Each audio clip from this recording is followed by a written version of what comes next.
Hi friends, welcome to my channel. അപ്പോൾ ഇന്ന് ഞാൻ വന്നിരിക്കുന്നത് ബ്രേക്ക്ഫാസ്റ്റായിട്ടും ഡിന്നറായിട്ടും ഒക്കെ കഴിക്കാൻ പറ്റിയ ഒരു റെസിപ്പി ആയിട്ടാണ്. വളരെ ടേസ്റ്റി ആയിട്ടുള്ള ഒരു റെസിപ്പിയാണ്. നമ്മളിത് ചോറ് വെച്ചിട്ടാണ് തയ്യാറാക്കി എടുത്തിരിക്കുന്നത്. അതുപോലെ ഇത് എത്ര സമയം കഴിഞ്ഞാലും നല്ല സോഫ്റ്റ് ആയിട്ട് തന്നെ ഇരിക്കും. അതിൻ്റെ ഒരു പ്രത്യേകത കൂടിയുണ്ട്. അപ്പോൾ വീഡിയോ നിങ്ങൾ സ്കിപ്പ് ചെയ്യാതെ ഫുള്ളായിട്ട് കാണണേ. അതുപോലെ തന്നെ ഇതിന് വേണ്ടിയിട്ട് കൂടെ തന്നെ ഒരു സ്പെഷ്യൽ ആയിട്ടുള്ള ഒരു ചിക്കൻ കറിയുടെ റെസിപ്പി കൂടി ഞാൻ ഇവിടെ ചെയ്യുന്നുണ്ട്. നല്ല ടേസ്റ്റി ആയിട്ട് വെറും അരമണിക്കൂർ കൊണ്ട് തയ്യാറാക്കി എടുക്കാൻ പറ്റിയൊരു ചിക്കൻ്റെ റെസിപ്പിയാണ് കേട്ടോ. അപ്പോൾ ഇതെങ്ങനെയാണ് തയ്യാറാക്കുന്നത് നോക്കാം.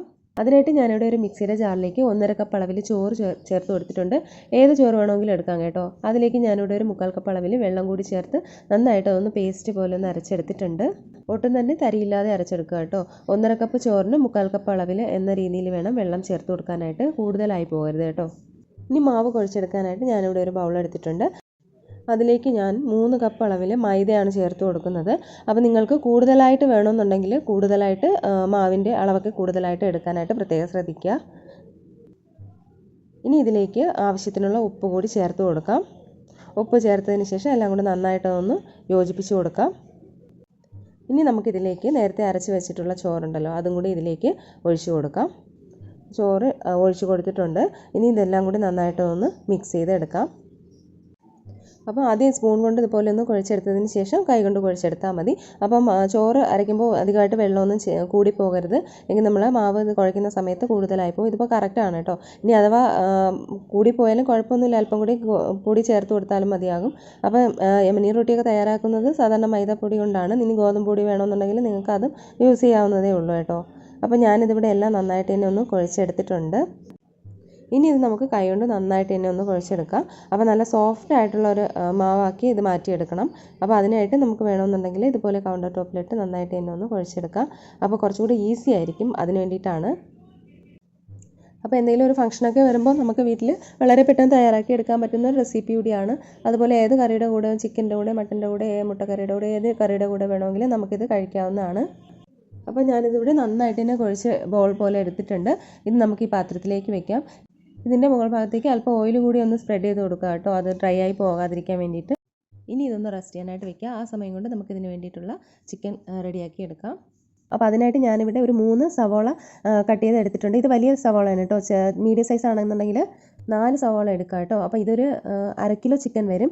അപ്പോൾ ഇതൊന്ന് ഫ്രൈ ചെയ്തെടുക്കുക. അപ്പോൾ നമ്മൾ എണ്ണ ഒഴിച്ചു കൊടുത്തിട്ടുണ്ട്. ഇത് ഫ്രൈ ചെയ്യാൻ ആവശ്യമായിട്ടുള്ള എണ്ണ ഒഴിച്ചു കൊടുത്തിട്ടുണ്ട്. അപ്പോൾ നമുക്കിതൊന്ന് ഫ്രൈ ചെയ്തെടുക്കാം. നമ്മൾ സാധാരണ ബിരിയാണിക്കൊക്കെ ഫ്രൈ ചെയ്തെടുക്കാറില്ലേ ഉള്ളി, അതുപോലെ വേണം ഇത് ഫ്രൈ ചെയ്തെടുക്കാനായിട്ട്. ഒരുപാട് അങ്ങ് ഡാർക്ക് കളർ ആയി പോകരുത്. ഇത് നമ്മൾ ഫ്രൈ ചെയ്തെടുക്കുന്ന ആ ഒരു ടൈമാണ് ഇതിന് എക്സ്ട്രാ ആയിട്ട് തോന്നിയിട്ടുള്ളത്. അല്ലാതെ നമുക്ക് ഒട്ടും തന്നെ സമയം വേണ്ട, നമുക്ക് ബുദ്ധിമുട്ടൊന്നുമില്ല കേട്ടോ.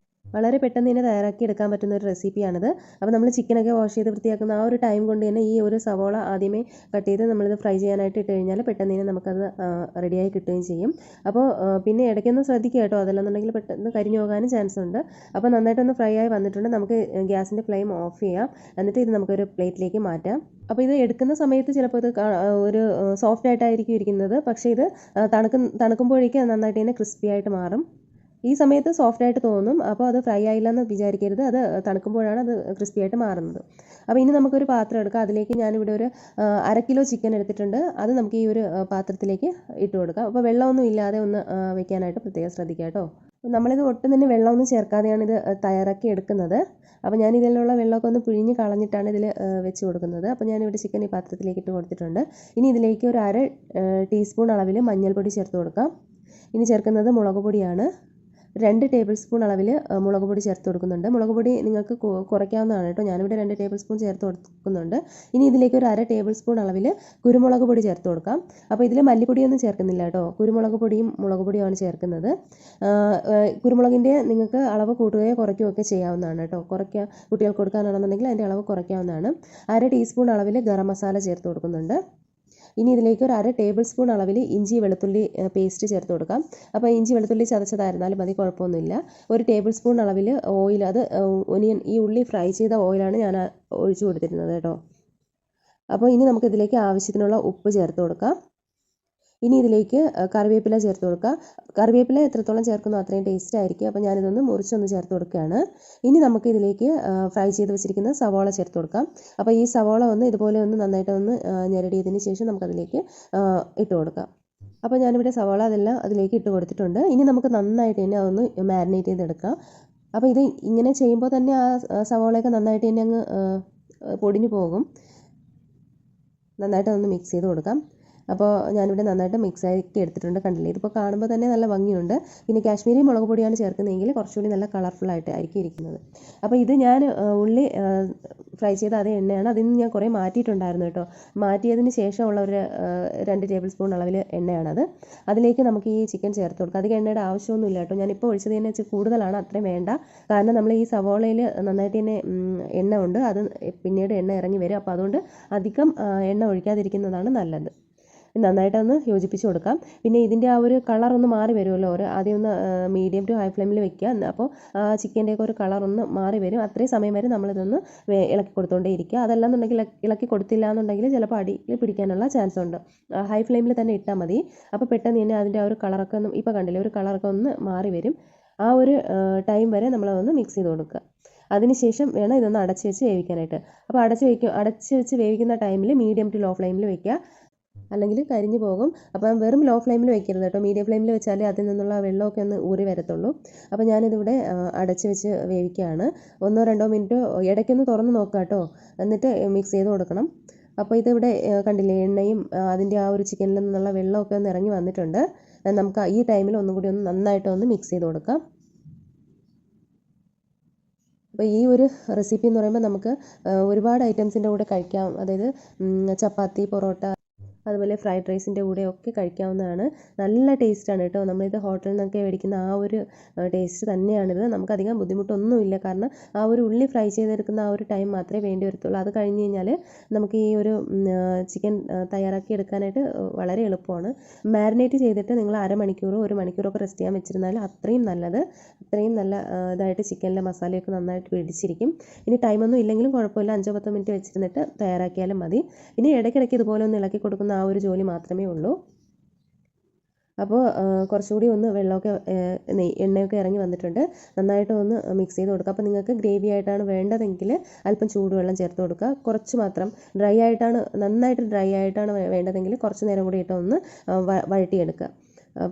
എന്നാലും നിങ്ങൾക്ക്, അതായത് ഗ്രേവി കൂടുതൽ വേണമെന്നുണ്ടെങ്കിൽ മാത്രം വെള്ളം ചേർത്ത് കൊടുത്താൽ മതി. പക്ഷേ വെള്ളമൊന്നും ചേർക്കാതെയാണ് ഇത് ടേസ്റ്റ് കൂടുതൽ. ലാസ്റ്റിൽ ഈ ഒരു ടൈമിൽ നിങ്ങൾ കുറച്ച് ഗരം മസാലയോ പെരിഞ്ചീരകത്തിൻ്റെ പൊടിയോ ഒന്ന് ചേർത്ത് കൊടുക്കുക കേട്ടോ, കുറച്ച് മാത്രം. അതുപോലെ കറിവേപ്പിലയും കൂടെ കുറച്ച് ചേർത്ത് കൊടുക്കുക. അപ്പോൾ ഞാൻ ഈ ഒരു ഇടുന്ന സമയത്ത് ക്യാമറ ഓഫായിരുന്നു, അതുകൊണ്ടാണ്. അപ്പോൾ നിങ്ങൾ ഉറപ്പായിട്ട് ലാസ്റ്റ് ടൈമിൽ നോക്കിയിട്ട്, ഇത് ഗരം മസാല നമ്മൾ ആദ്യം ചേർത്തിട്ടുണ്ട്. അപ്പോൾ അതിൻ്റെ ആ ഒരു ടേസ്റ്റും മണവും ഇല്ലയെന്ന് തോന്നുകയാണെന്നുണ്ടെങ്കിൽ മാത്രം ചേർത്ത് കൊടുക്കുക. അപ്പോൾ നമ്മുടെ ചിക്കൻ കറി ഇവിടെ റെഡി ആയിട്ടുണ്ട്. ഇനി നമുക്ക് റൊട്ടി തയ്യാറാക്കി തുടങ്ങാം. മാവൊക്കെ നന്നായിട്ട് സോഫ്റ്റ് ആയിട്ട് തന്നെ വന്നിട്ടുണ്ട്. കൗണ്ടർ ടോപ്പിലിട്ട് ഒന്നുകൂടി ഒന്ന് നന്നായിട്ട് തന്നെ ഒന്ന് സോഫ്റ്റ് ആക്കി എടുക്കണം. നമ്മളിത് മാവ് എത്രത്തോളം സോഫ്റ്റ് ആക്കി എടുക്കുമോ അത്രയും നല്ലതായിരിക്കും കേട്ടോ റൊട്ടി ഉണ്ടാക്കുമ്പോൾ. ഇനി ഇതൊന്ന് റോളാക്കി ഇതുപോലെ ഒന്ന് ഉരുട്ടിയെടുക്കുക. അപ്പോൾ അത് കൗണ്ടർ ടോപ്പിലിട്ട് തന്നെ ചെയ്യുന്നതായിരിക്കും നല്ലത്. ഓയിൽ കയ്യിൽ ഒട്ടിപ്പിടിക്കുകയാണെന്നുണ്ടെങ്കിൽ അല്പം ഓയിലൊന്ന് ഇതുപോലെ ഒന്ന് തേച്ച് കൊടുക്കുക. അതിനുശേഷം നമുക്കിതൊന്ന് ഉരുട്ടി റോളാക്കി എടുക്കാം. ഒന്നുകിൽ എണ്ണ വെച്ചിട്ട്, അല്ലെന്നുണ്ടെങ്കിൽ പൊടി വെച്ചിട്ട്, ഗോതമ്പ് പൊടിയോ മൈദപ്പൊടിയോ വെച്ചിട്ട് ഉരുട്ടിയെടുത്താലും മതി. ഇനി നമുക്കിത് ചപ്പാത്തിക്ക് എടുക്കുന്നതിനേക്കാളും കുറച്ചുകൂടി വലിപ്പത്തിലുള്ള ബോൾസായിട്ട് ഇതിൽ നിന്ന് ഓരോന്നായിട്ട് കട്ട് ചെയ്ത് മാറ്റാം. അതിനുശേഷം ഇത് ഓരോന്നും ഇതുപോലെ ഒന്ന് എടുത്തിട്ട് ബോൾസാക്കി മാറ്റിയെടുക്കാം. അപ്പോൾ ഇതുപോലെ തന്നെ നല്ലതായിട്ടൊന്ന് ഉരുട്ടിയെടുക്കുക. അപ്പോൾ ഇതുപോലെ തന്നെ നമുക്ക് ബാക്കിയുള്ളതെല്ലാം തന്നെ ഉരുട്ടിയെടുക്കാം. അപ്പോൾ കൈക്കുള്ളിൽ വെച്ച് ഇതുപോലെ അകത്തോട്ടാക്കി വെക്കുകയാണെന്നുണ്ടെങ്കിൽ കറക്റ്റ് നല്ല ഷേപ്പിൽ കിട്ടും കേട്ടോ. അപ്പോൾ ഞാനിതിവിടെ എല്ലാം തന്നെ ഉരുട്ടി എടുത്തിട്ടുണ്ട്. ഇനി കൗണ്ടർ ടോപ്പിലേക്ക് ഒരല്പം കൂടി പൊടി വിതറി കൊടുക്കാം.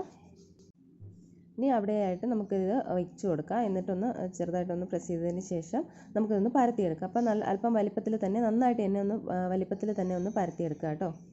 സ്ക്വയറായിട്ട് പരത്തിയെടുക്കാൻ പറ്റുമെങ്കിൽ അങ്ങനെ ചെയ്യാം. അല്ലെന്നുണ്ടെങ്കിൽ റൗണ്ടായിട്ട് പരത്തിയെടുത്തതിന് ശേഷം മടക്കിയെടുത്താലും മതിയാകും. അപ്പം എങ്ങനെ വേണോ നിങ്ങൾക്കത് പരത്തിയെടുക്കാവുന്നതേ ഉള്ളൂ. അപ്പം ഞാനിവിടെ ഇത് ഏകദേശമൊക്കെ ഒന്ന് പരത്തി എടുത്തിട്ടുണ്ട്. ഇനി നമുക്ക് ഇതിൻ്റെ മുകളിലേക്ക് ഓയിലൊന്ന് സ്പ്രെഡ് ചെയ്ത് കൊടുക്കാം. ഒരുപാട് ഓയിലിൻ്റെ ആവശ്യമൊന്നും ഇല്ല. കുറച്ചൊന്ന് അതിൻ്റെ മുകളിലേക്ക് ഇട്ട് കൊടുത്തിട്ട് ഇതുപോലെ ഒന്ന് കൈ കൊണ്ടൊന്ന് നന്നായിട്ട് ഒന്ന് സ്പ്രെഡ് ചെയ്ത് കൊടുക്കുക. അതിനുശേഷം അതിൻ്റെ മുകളിലേക്ക് മൈദയുടെ പൊടി തന്നെ ഒന്ന് വിതറി കൊടുക്കുക.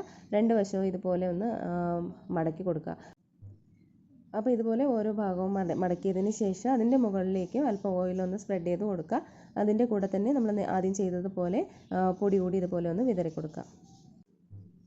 ഇനി ഇതും ഒരു സൈഡൊന്ന് ഇത് മടക്കി ഒന്ന് വെച്ച് കൊടുക്കുക. ഇനി അതിൻ്റെ മുകളിലും അല്പം ഓയിലൊന്ന് സ്പ്രെഡ് ചെയ്ത് കൊടുക്കുന്നെങ്കിൽ ചെയ്യാം. അല്ലെന്നുണ്ടെങ്കിൽ നിങ്ങൾക്കത് ഇതുപോലെ ചെയ്തെടുത്താലും മതി. എങ്ങനെ ചെയ്തിരുന്നാലും ലെയറൊക്കെ കിട്ടും കേട്ടോ. കൂടുതലായിട്ട് ഓയിലിൻ്റെ ആവശ്യമില്ലാത്തവർക്ക് അതങ്ങനെ ഒഴിവാക്കാവുന്നതാണ്. അപ്പോൾ ഞാനിവിടെ ബാക്കിയുള്ളതും കൂടെ ഒന്ന് മടക്കി എടുത്തിട്ടുണ്ട്. ഇനി നമുക്ക് കൗണ്ടർ ടോപ്പിലേക്ക് കുറച്ചുകൂടി പൊടി വിതറി കൊടുക്കാം. അതിൻ്റെ മുകളിലേക്ക് അല്പം കൂടി പൊടി വിതറിയതിന് ശേഷം നമുക്കിതൊന്ന് പരത്തിയെടുക്കാം. സ്ക്വയർ ഷേപ്പിൽ തന്നെ നമ്മളത് ആക്കി വെച്ചതുകൊണ്ട് നമുക്കിത് പരത്തിയെടുക്കുമ്പോൾ തന്നെ ആ ഷേപ്പിൽ തന്നെ കിട്ടും. അതുകൊണ്ട് ഈസി ആയിരിക്കും, ബുദ്ധിമുട്ടൊന്നുമില്ല ഷേപ്പ് ആക്കിയെടുക്കാനായിട്ട്. പിന്നെ ഇത് പരത്തിയെടുക്കുമ്പോൾ മാക്സിമം നൈസാക്കി തന്നെ പരത്തിയെടുക്കണേ. അധികം കട്ടിയൊന്നും പാടില്ല കേട്ടോ. നല്ലതുപോലെ നൈസാക്കി തന്നെ പരത്തിയെടുക്കാനായിട്ട് ശ്രദ്ധിക്കണം. അപ്പോൾ ഇത് അത്യാവശ്യം നല്ല വലിപ്പത്തിൽ തന്നെ ഞാനിതിവിടെ പരത്തിയെടുത്തിട്ടുണ്ട്. നൈസായിട്ട് തന്നെ നല്ല വലിപ്പത്തിൽ പരത്തിയെടുത്തിട്ടുണ്ട്. അപ്പോൾ ഇതിങ്ങനെയാണ് ചുട്ടെടുക്കുന്നത് നോക്കാം. അതുപോലെ ഇത് ഒരു പ്ലേറ്റിലേക്ക് മാറ്റിയിട്ട് എല്ലാം ഒരുമിച്ച് പരത്തിയതിന് ശേഷം ചുട്ടെടുത്താലും മതിയാകും കേട്ടോ. അപ്പോൾ അതിനായിട്ട് ഞാനിവിടെ ഒരു നോൺ സ്റ്റിക്കിൻ്റെ പാൻ ഇവിടെ വെച്ച് കൊടുത്തിട്ടുണ്ട്. അത്യാവശ്യം വലിപ്പമുള്ള പാൻ തന്നെ വെച്ച് കൊടുക്കുക കേട്ടോ. കാരണം നമ്മൾ അത് വലിപ്പത്തിലാണ് ഇത് പരത്തിയെടുത്തിരിക്കുന്നത്. ഇനി നിങ്ങളുടെ കയ്യിൽ വലിപ്പത്തിലുള്ള തവ ഇല്ല എന്നുണ്ടെങ്കിൽ ഇതുപോലെ വലുതായിട്ട് പരത്തിയതിന് ശേഷം മുറിക്കുക. രണ്ടായിട്ട് മുറിച്ചിട്ട് ഓരോന്നായിട്ട് ചുട്ടെടുത്താലും മതിയാകും കേട്ടോ. അപ്പോൾ കുറച്ചുകൂടി എളുപ്പമായിരിക്കും. അപ്പോൾ ഒരു വശം ഒന്ന് വെന്ത് വന്നിട്ടുണ്ട്. നമുക്കത് തിരിച്ചിട്ട് കൊടുക്കാം. തിരിച്ചിട്ട് കൊടുത്തതിന് ശേഷം ഇതിൻ്റെ മുകളിലേക്ക് നിങ്ങൾക്ക് താല്പര്യം ഉണ്ടെന്നുണ്ടെങ്കിൽ ഓയിലൊന്ന് ഒഴിച്ച് കൊടുക്കുക. ഓയിലൊന്ന് തേച്ച് ഇതുപോലെ ഒന്ന് സ്പ്രെഡ് ആക്കുക. ഓയിൽ തന്നെ വേണമെന്നില്ല, ബട്ടറോ നെയ്യോ ഏത് വേണോ തേച്ച് കൊടുക്കാവുന്നതാണ്. അപ്പോൾ ഇത് വേവിക്കുമ്പോൾ മീഡിയം ഫ്ലെയിമിൽ വെക്കുക കേട്ടോ. കുറച്ച് ടൈം എടുത്ത് നിന്ന് മീഡിയം ഫ്ലെയിമിലിട്ട് തന്നെ ഒന്ന് ചുട്ടെടുത്താൽ മതി. എങ്കിലേ നന്നായിട്ട് തന്നെ വെന്ത് കിട്ടത്തുള്ളൂ. ഹൈ ഫ്ലെയിമിൽ വെക്കരുത് കേട്ടോ. എങ്കിൽ പെട്ടെന്ന് തന്നെ അത് കരിഞ്ഞു പോകും. കാരണം നൈസായിട്ടാണ് നമ്മളത് പരത്തിയിരിക്കുന്നത്. നമ്മളിത് 4 ലെയറായിട്ട് മടക്കി വെച്ചിട്ടുള്ളത് കൊണ്ട് തന്നെ ഇതിപ്പോൾ മീഡിയം ഫ്ലെയിമിലിട്ട് ഒന്ന് തീ കുറച്ചിട്ടൊന്ന് വേവിച്ചെടുത്താൽ മതിയാകും. എങ്കിലേ എല്ലായിടവും നന്നായിട്ട് തന്നെ വെന്ത് കിട്ടത്തുള്ളൂ. അപ്പോൾ തിരിച്ച് മറിച്ച് വിട്ട് നന്നായിട്ട് തന്നെ ഒന്ന് മുരിച്ചെടുക്കുക. അപ്പോൾ ഇപ്പോൾ തന്നെ ലെയർ ഒക്കെ ഫോമായിട്ട് വന്നിട്ടുണ്ട്, കണ്ടില്ലേ? അപ്പോൾ ഞാനിതിവിടെ ഒരെണ്ണം ഒന്ന് വേവിച്ചെടുത്തിട്ടുണ്ട്. ഇനി നമുക്കിതൊരു പ്ലേറ്റിലേക്ക് മാറ്റാം. അപ്പോൾ ഇതുപോലെ തന്നെ ബാക്കിയുള്ളതെല്ലാം നമുക്കിതുപോലെ ചുട്ടെടുക്കാം. അപ്പോൾ അത് നമ്മുടെ വെറൈറ്റി ആയിട്ടുള്ള റൊട്ടി ഇവിടെ റെഡിയായി വന്നിട്ടുണ്ട്. കണ്ടില്ലേ, നല്ല സോഫ്റ്റായിട്ടോ. കൈകൊണ്ട് ഇങ്ങനെ പിടിക്കുമ്പോൾ തന്നെ അറിയാം നല്ല സോഫ്റ്റായിട്ടാണ് ഇരിക്കുന്നത്. കണ്ടില്ലേ, ഇതുപോലെ നല്ല തിന്നായിട്ടുള്ള ലെയേഴ്സാണ് കിട്ടിയിട്ടുള്ളത്. അപ്പോൾ ഉറപ്പായിട്ട് നിങ്ങളിതൊന്ന് ട്രൈ ചെയ്ത് നോക്കുക കേട്ടോ. അതോടൊപ്പം ഈ റെസിപ്പി ഇഷ്ടമാവുകയാണെന്നുണ്ടെങ്കിൽ വീഡിയോ ലൈക്ക് ചെയ്യാനും ഷെയർ ചെയ്യാനും ചാനൽ സബ്സ്ക്രൈബ് ചെയ്യാനൊന്നും മറക്കരുത്. സബ്സ്ക്രൈബ് ചെയ്യുമ്പോൾ ബെല്ലൈക്കണും ഓൾ ഓപ്ഷനും കൂടി ഒന്ന് ക്ലിക്ക് ചെയ്യണം. എങ്കിലേ വീഡിയോസിൻ്റെ നോട്ടിഫിക്കേഷൻസ് ഒക്കെ നിങ്ങൾക്ക് കിട്ടുള്ളൂ. അപ്പോൾ പുതിയ റെസിപ്പി ആയിട്ട് നമുക്ക് വീണ്ടും കാണാം. അതുവരേക്കും എല്ലാവർക്കും ബൈ. താങ്ക്